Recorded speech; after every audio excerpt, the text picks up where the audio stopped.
అందరికీ హాయ్ అండి. Welcome to my gardening tips. నేను మీ జోగి బ్రో.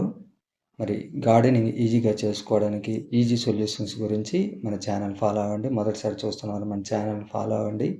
సబ్స్క్రైబ్ చేసుకోండి, లైక్ చేయండి, నాకు సపోర్ట్ ఇవ్వండి. నాకు మల్లె మొక్కల్లో ఒక ప్రాబ్లమ్ వచ్చిందండి. ఈ ప్రాబ్లమ్ అనేది మల్లె మొక్కల్లోనే కాదు, ఇంకా అన్ని మొక్కల్లో రావచ్చు. అదిగోండి అదే ప్రాబ్లమ్ అన్నమాట. మరి మొగ్గలు తొడిగాయి అన్ సీజన్‌లో గూడానని చెప్పి ఎంతో సరదా పడుతున్న సమయానికి నాకు నీటి మీద ఆహ్, మళ్ళీ ఆవిరైపోయేట్టుగా నా ఆశలన్నీ ఆవిరైపోయినట్టుగా అయిపోయిందన్నమాట. అప్పుడు ఏం చేయాలనేది నాకు తోచలేదు. నేను ఆలోచన చేసి ఈ టిప్స్ చెప్పాను. ప్రతి ఒక్కరికి ఇటువంటి సమస్య వస్తుంది కాబట్టి ఈ వీడియోలో చూసి మీరు కూడా చేయండి. మొగ్గలు కూడాను ఇలా చెట్టు పట్టుకొని పడిపోయిందండి. ఎందుకంటే ఆ మొగ్గల్లో ఉండే ఇదంతా తినేసింది. మెత్తని గుజ్జు ఉంటుంది కదా! ఆ గుజ్జు తినేసింది చీమలన్నమాట. చీమల ప్రాబ్లమ్ వల్ల. ఆ చీమల గురించి నేనేం చేశానంటే వెంటనే కుండీని స్థానభ్రంశం అక్కడి నుంచి తీసేసి ఇలా ఎండలో పెట్టాను. అందుకే ఎప్పటికప్పుడు మనము కుండీలను కొంచెము వాటి పొజిషన్స్‌ను చేంజ్ చేస్తుంటే అక్కడ ఉండే మూవ్‌మెంట్ ఏం జరుగుతుంది ఏంటనేది మనకు తెలుస్తుంది. కాబట్టి అప్పుడప్పుడు కుండీలను మీరు ఇటు అటు చేంజ్ చేస్తూ ఉండండి. ఇప్పుడు ఎండలో పెట్టాను. అక్కడ వాటికి వాటి రహదారి అదే దారికి డిస్టర్బెన్స్ అయింది కదా! ఇప్పుడు నెక్స్ట్ ఎండలో పెట్టినాక అప్పుడు మళ్ళీ నేనేం చేశానంటే ఇదిగోండి ఇది లక్ష్మణ రేఖ అన్నమాట. ఈ లక్ష్మణ రేఖను మన గార్డెనింగ్‌లో తప్పనిసరిగా యూజ్ చేయాలి. గమేక్షణ కొన్ని రోజులు పవర్ పోతుంది గానీ, ఈ లక్ష్మణ రేఖ అన్నది ఒక గీసామంటే ఒక్కసారి చాలా రోజుల వరకు పవర్‌గా ఉంటుంది.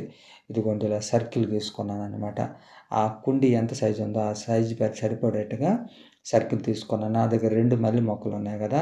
అందుకోసమని 2 మల్లె మొక్కల కోసం 2 సర్కిల్స్ తీసుకొని, ఆ సర్కిల్ ప్లేసుల్లో ఇప్పుడు నేను పెట్టబోతున్నాను. ఇలా పెట్టడం వల్ల చీమలు మళ్ళీ మనకు ఇప్పుడు మళ్ళీ పాకి రాలేవన్నమాట. అదిగోండి అలా అరేంజ్ చేసుకున్నాను.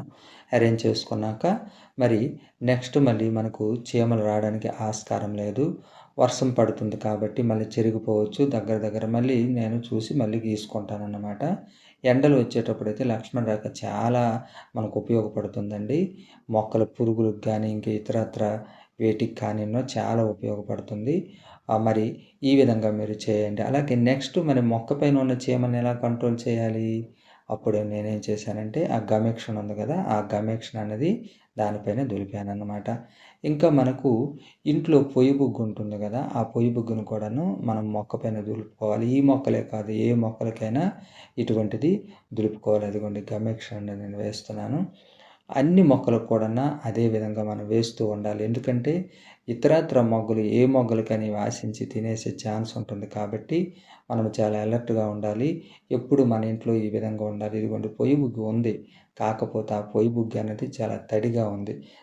తడిగా ఉంది. వర్షం పడింది కదా! ఎంత జాగ్రత్తగా ఉంచినా తడిసిపోయింది కాబట్టి దీన్ని నేను మళ్ళీ వేయటానికి ఇచ్చేయలేదు. మొక్క మొదల్లో వేశాను. మొక్క మొదల్లో కూడా పొయ్యి బుగ్గి వేస్తే చాలా బావుంటుంది. ఎన్నో రకాల పురుగులను అరికడుతుందన్నమాట.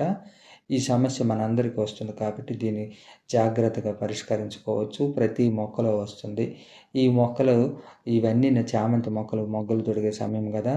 ఈ మందారాలకు గానీ ఏవైనా రావచ్చు కాబట్టి చాలా జాగ్రత్తగా డీల్ చేయండి. ఈ వీడియో మీకు నచ్చినట్లయితే please subscribe my channel. Please follow me. మరో మంచి వీడియోతో ముందుకొస్తాను. Happy gardening. Take care.